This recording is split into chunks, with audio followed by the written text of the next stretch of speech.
নমস্কার সকলকে। আমার নতুন আরেকটা ভিডিও নিয়ে চলে এসেছি আপনাদের সামনে। আজ আমি আপনাদের সঙ্গে শেয়ার করব কুলের আচারের রেসিপি। তার জন্য আগের দিন আমি কুলগুলোকে ভালো করে ধুয়ে পরিষ্কার করে রোদে শুকনো করতে দিয়েছিলাম। আর এখন কুলগুলো এই অবস্থায় চলে এসেছে, যার বোকাগুলোকে আমরা বাদ দিয়ে এখন আচার প্রস্তুত করতে আরম্ভ করব।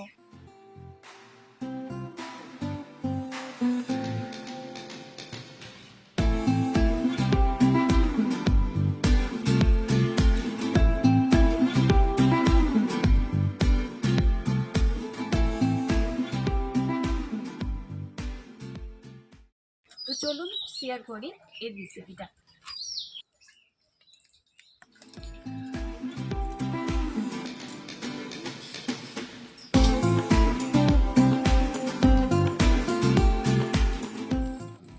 সবার প্রথম আমি আচারের জন্য একটা গুঁড়ো মশলা তৈরি করব, যার জন্য আমি নিয়েছি সাদা সর্ষে, কালো সর্ষে, তেজপাতা, জোয়ান, জিরে, পাঁচফোড়ন, শুকনো লঙ্কা। আমি একে একে সমস্ত উপকরণ দিয়ে দেবো।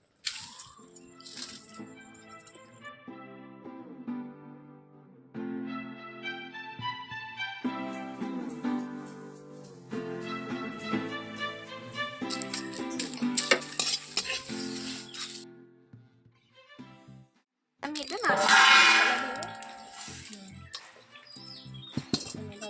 আমি এবার এতে দিয়ে দিচ্ছি সর্ষের তেল।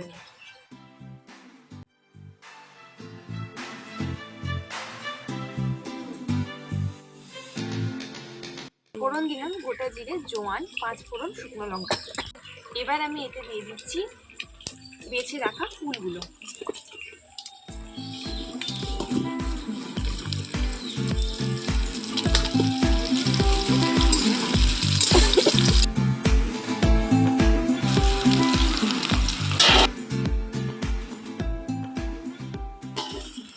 সেই করে রাখা মশলাগুলোকে মিক্সিতে এখন গুলিয়ে নেব।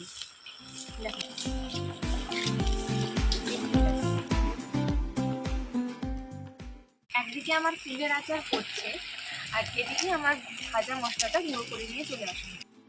এবার আমি দিয়ে দিচ্ছি নুন। যেহেতু আমার আচারের পরিমাণটা অনেক, তাই আমি সেরকম নুন দিয়েছি। আপনারা আপনাদের স্বাদ মতো নুন দিয়ে দিন।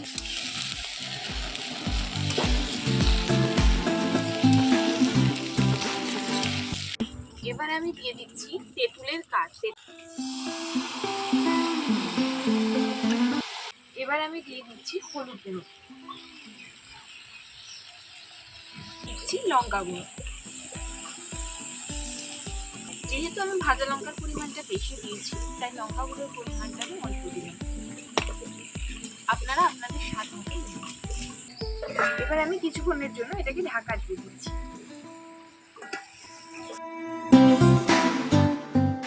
এবার আমি দিয়ে দিচ্ছি গুড়। আমি ব্যবহার করছি আখের গুড়।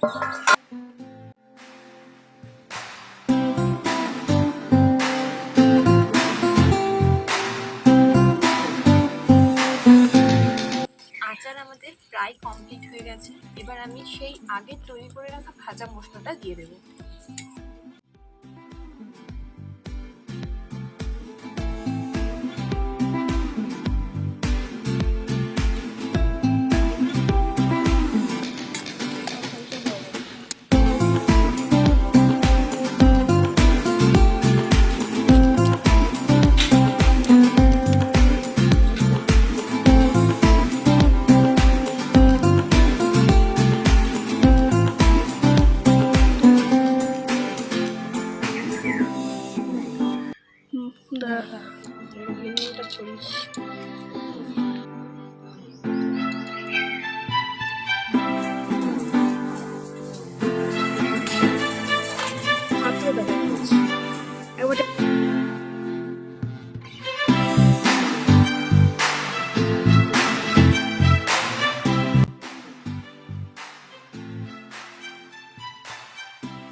দারুণ হয়েছে।